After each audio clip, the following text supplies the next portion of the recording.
this video, I'm going to show you how to add your Instagram to your Stan Store. To start, we'll go to Stan Store, then we'll click Log In, and we will end up in our admin area on our home page.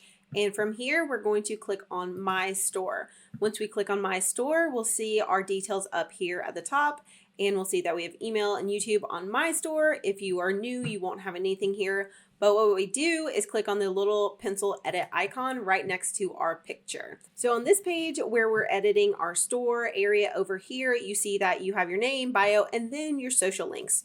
So I have added already my email and my YouTube channel. And if you want to add Instagram, you would click here where it says Instagram and add your username.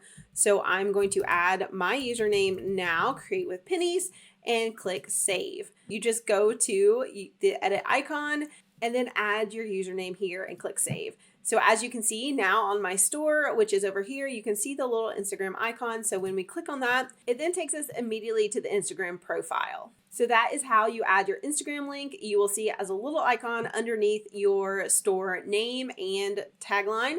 So that is really helpful if you are trying to have people be connected to your Instagram and grow with you on social as well. I hope this video was helpful, and definitely check out this next video on Stan as well.